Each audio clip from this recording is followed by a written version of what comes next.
of Carnal Security in the Evangelical Church, based on Matthew 25, verse 5. While the bridegroom tarried, they all slumbered and slept.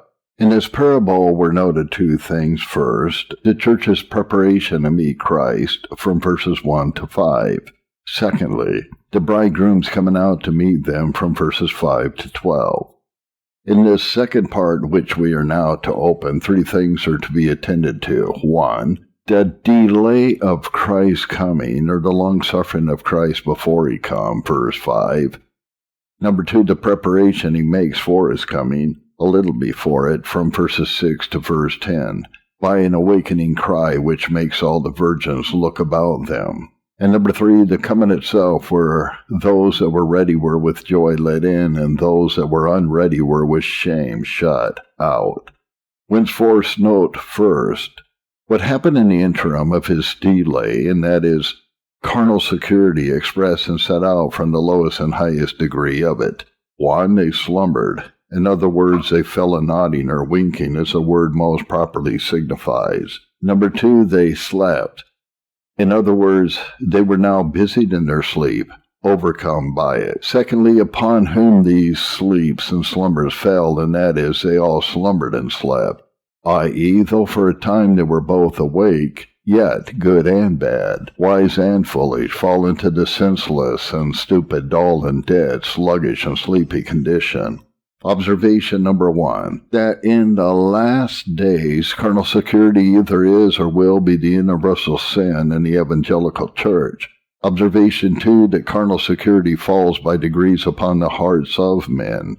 Observation 3, that the spirit of sloth and security is the last sin that befalls the people of God.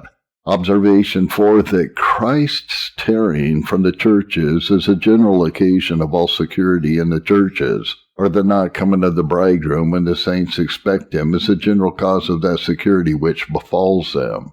Observation number 1, that in the last days, carnal security either is or will be the universal sign of the evangelical church, when the churches are purged from the gross pollutions of the world and anti-Christian fornication and bondage. Then either there is or will be general security.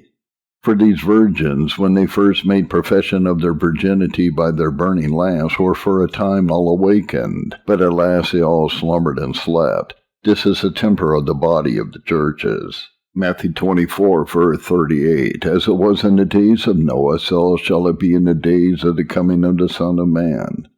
Luke 18, verse 8, when the Son of Man comes, shall he find faith in the earth? In other words, an awakening faith. Hence the Lord forewarns his people of this, Deuteronomy 6:12. When you come to such a land, beware lest you forget the Lord your God. Question: but what is this general carnal security? Answer: look, as it is in our ordinary sleep, so it is in this general security. There are 6 things that go into it. 1, a man forgets his business, his work he was about. So in carnal security, men forget the Lord, his works, and his will. That which we most think of while we are awake, we least think of indeed when we are asleep. Take, for instance, a man that is awakened indeed. Oh, then the worse remember the Lord in his covenant. But when they are asleep, the Lord in his errand is least thought of, and hence security is expressed by forgetting God. Psalm 50, verse 21. And hence Jerusalem's security was in this, they remembered not their latter end. Number 2, a man in sleep fears no evil until it be upon him, awakening of him. So this is another ingredient into carnal security. Though sin lies upon them, they do not fear till evil comes, as Joseph's brethren. Though warning is given them, they do not fear. Like them in the days of Noah and Lot.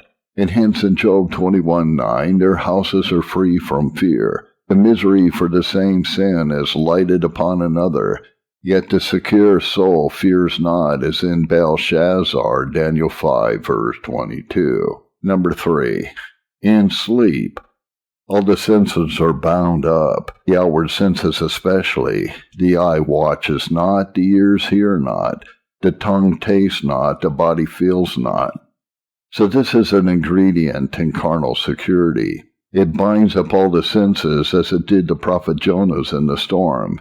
When misery was upon him, he did not hear, he did not see, he did not feel. So when misery, outward or spiritual, is upon a man, he that had quick senses before, his eye does not see, and it does not watch.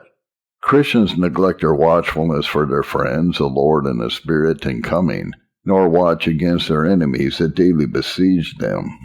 The ear does not hear the voice of the ministry. The voice of providence is the voice of the Spirit within. The soul does not smell. It does not smell the sweet of any promise, any ordinance, nor of the grace of the Lord himself, hence it commends him not. Nay, the soul feels nothing, no evil, no good. The Lord does him.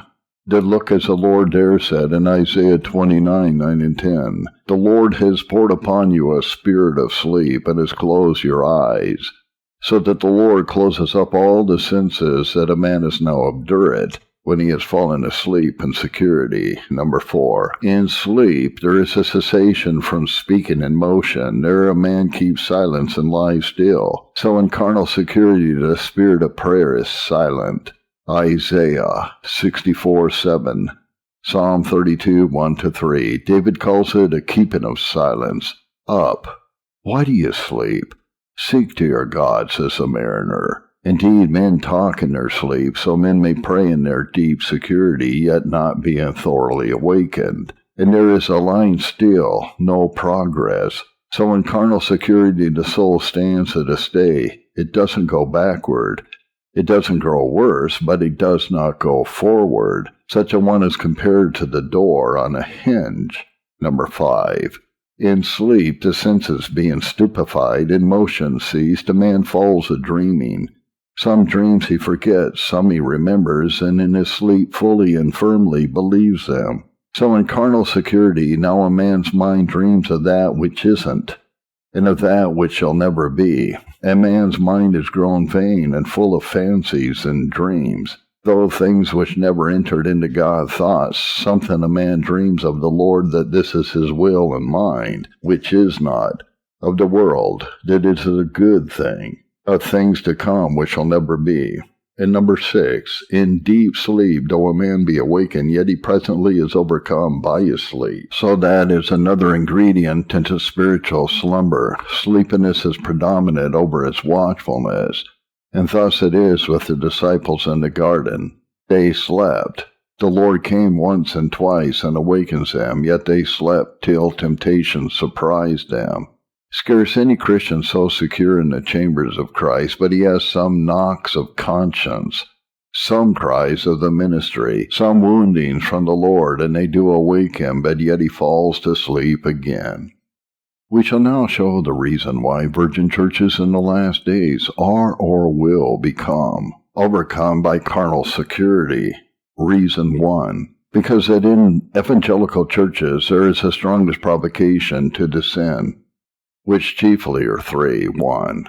Rest in places of peace and freedom from hard bondage. Jacob may sleep with his stone under his head, but much more easily under his own vine and fig trees. A man may be secure in the times of trouble, but much more in times of peace, when we have our beds made soft for us and easy pillows. Friends can boldly desire us to rest where there is lodging for us. The world thrusts out of lodging, while the prick is at the breast, the nightingale awakes and sings. But when that is taken away, it sleeps in the day.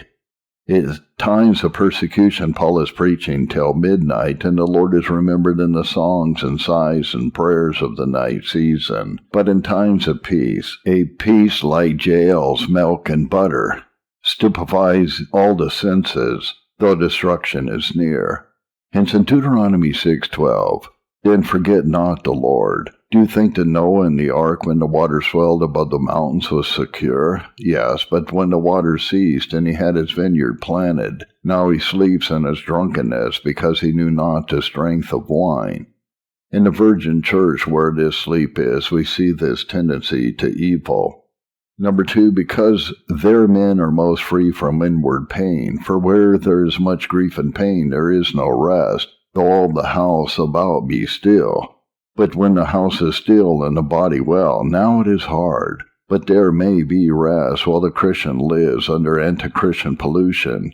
His conscience has no rest, and hence it is awake there. Here, saith the soul, I want the ordinances of God. Oh, that I had them. Here I see sin and wickedness abounding, that my child is like to be poisoned with it.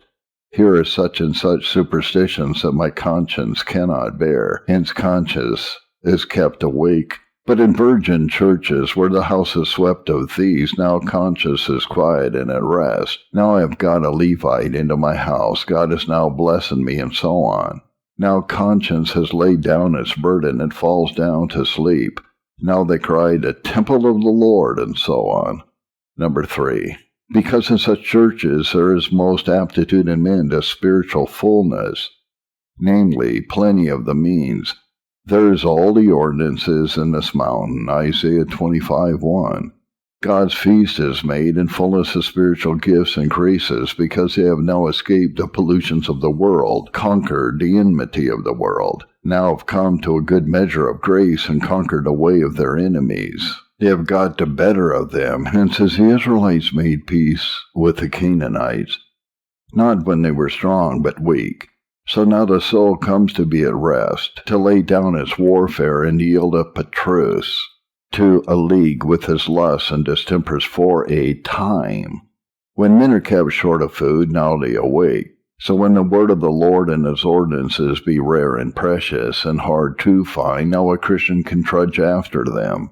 But when men are full, now they desire rest.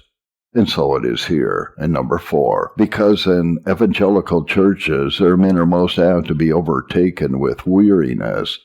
A man that never walked on in a holy way may at first setting out delight in Christ, but after he is done walking in it, now he is apt to faint, especially if he sows much and reaps for the present but little. And hence in Galatians 6 verse 9, you shall reap in due season if you faint not. Now in evangelical churches, these virgins are such persons as have begun to make a profession, and have made a very fair progress. How difficult now is it not to be weary? It is strange to see what short spirits after the Lord, what large after the creatures we have. Reason number 2, because they are the more easily overcome by carnal security than by any other sin. Because it is a sin which a man least foresees or fears. The apostle says, they that are drunk and they sleep in the night. And yet here men sleep in the open light. Why so? Men see it not. Men know it not. Sleep stills upon a man. It is lawful to sleep. Carnal security arises chiefly from the use of lawful things, on which a man's heart and thoughts are spent. They ate, drank, gave in marriage, they could not see, heard therein. When a man is laid before councils, now a man fears to sin. He knows he shall be tempted to sin. But when the Lord brings a shoulder from under such burdens, now to fear our tables, our beds, our wives, our children, our callings, our professions, and a snare of these, oh, it is exceeding hard. Number 2, because security is so sweet a sin. Oh, sleep is sweet, meat is sweet. But when men may be soon full of that, when sleep comes, many hours are little enough to entertain it. Some sins are sweet for a time, as a short meal and away, but sloth is a sweeter sin than any else besides. Let a Christian ask his heart when he can take no content in pots or lose company and so on, and can find none in the Lord, yet this will give him ease, namely his sloth. When he is weary of the world and of walking with Christ also, yet sloth is his delight, and hence he cries a little more slumber and sleep, until destruction comes as an armed man, Proverbs 6, 9, and 10. When a man doesn't delight in his wife, children, riches, and honors, yet he is sometimes continually swallowed up with a sleep and rest. And number 3, because Satan makes his strongest forces ready always to bring a man first to this sin of carnal security. because this makes way for the entrance of all sin and misery. No people so happy as the Israelites while they were awakened and up with God. No misery could hurt them, Jeremiah 2 verses 1-3. But when they forget him, all misery came in. While the strong man keeps the palace, his goods be at peace. It is his care to keep men secure and still. Application. Let us therefore now examine whether this sin be not our sin in this country. If it be not begun among us, if we be not sleeping, yet are we not slumbering? If we are not evangelical churches, why have we the name of it? If we are virgin churches, and make search of this, that it be not our sin. We have all our beds and lodgings provided. The Lord has made them easy to us. The Lord has freed us from the pain and anguish of our consciences. We have ordinances to the full, sermons and lectures many, and private meetings frequent. A large profession many have, but are you not yet weary? If weary, not sleepy, not slumbering, it may be on you before you are aware, and you do not know it. And when so it is, it may be so sweet that you may be loath to see it, that so you may forsake it. Let me knock again. Is it not so? Let me come to every man's bedside and ask your consciences, have you not forgot your God, and forgot your work also, the business for which you made this great undertaking? Psalm 106:12. When they were saved from the sea, they soon forgat the Lord. Has not the Lord by a stretched out arm brought you and your through seas and dangers, and delivered you wonderfully? Are not all his kindnesses forgotten, all your promises forgotten? When the Lord had brought the Israelites out of their captivity, and some hopeful beginnings were, they came for the temple, the dust was precious, but God's house lay in waste. Haggai 1:5-6. Consider your ways. No man prospered, scarce in his state. God did blow upon their corn because they forgot their end. What was your end of coming here? The ordinances of God, the presence of God. And oh, one day here is better than 1,000 elsewhere. Has it not been so? No, but as it is in verse 9, every man turns to his own house, every man for himself, to their own house.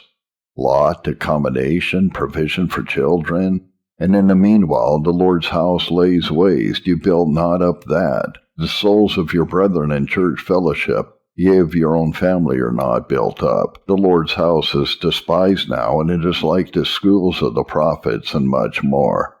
Oh, thought we, if we had such privileges, how would we improve them? But when we have them, have we the same thoughts? Do we not forget them, like men that come to a place for gold and find it not without digging? They fall to load their ship with wood or coal, that which it will bear. Number 2, have we not shaken off all fear almost of sin and misery? Go to the ant, you sluggard. She fears and provides against a winter. Do not men think that we have fled too far for the cross to find us? Or is the temple of the Lord with such a den as no foxes or wolves could follow us into? Especially when there are causes of fear. When war is proclaimed, and yet they are not afraid, how many men have the handwriting of death and their consciences against them? This they confess as nothing. They have lived careless, sluggish, and have had some sense of it, yet on awakening fear of the terror of the Lord. When a prince is near us, now to commit a little lewdness is great wickedness. Where is a man that trembles at the nearness of God to us? When a breach is made, and fear enemies, divisions and breaches go before falls of churches. Where is that spirit of Jehoshaphat that feared and proclaimed a fast? When God has begun to smite, what causes there to fear?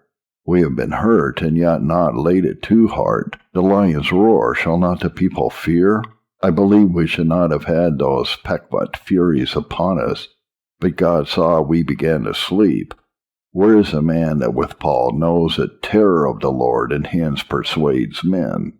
When the enemy is over about us, there is always cause of fear, and yet we fear, but now and then. Number 3, are not our senses bound up? Look upon men in their fields and conversing, buyings and sellings. Where is a daily, weekly watchfulness over our thoughts and tongues? Look to men's closets. Do men there call themselves to an account? Can they find leisure or need of it? Are not men's eyes closed up so that the glory of God in the Scripture is a sealed thing? Men have eyes, but do not see. Are not men's ears sealed up? Some sermons men can sleep them out. Man's voice is heard, but not the voice of the Son of God. Oh, how many men are there that become quite sermon-proof nowadays?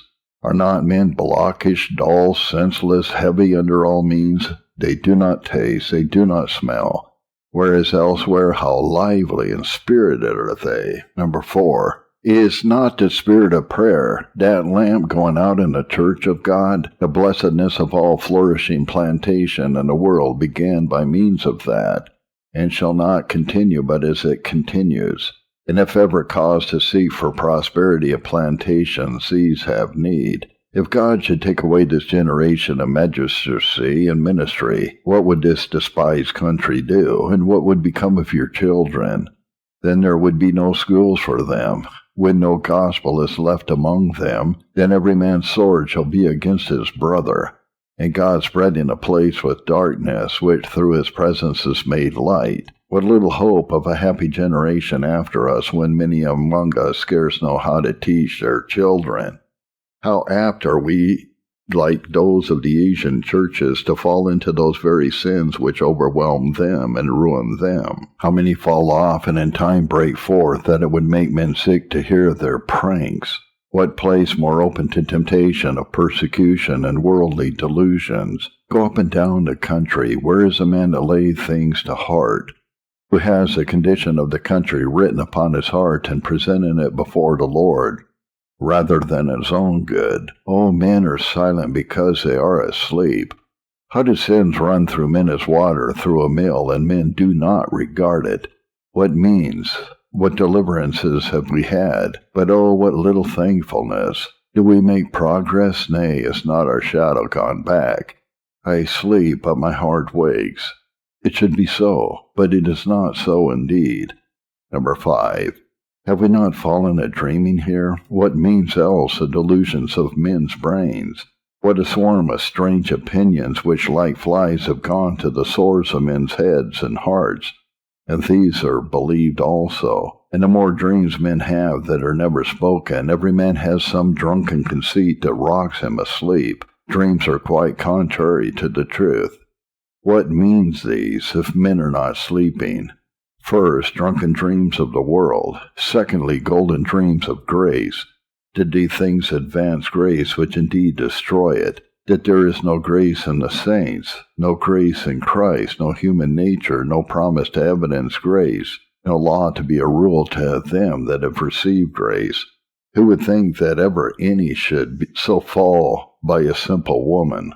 But if this be not general, yet look how do men begin to dream concerning the world. Scarce a man but finds lack, or is well, or if he wants. Oh, then, if I had such a lot about me, such an estate, how well then were I? And yet, they that have it, and now, take their rest. Take heed, saith the Lord, your hearts be not overcome with cares. So I say to you. Number 6, does not the Lord often awaken us, yet we fall to sleep again? The Lord awaken us by the paquet, hornet. Yet what use is there made of it? Does not the Lord often meet us in ordinance, but he is soon lost and gone again? Is there a man that has not had his cross since he came here? Is lost in cattle and estate?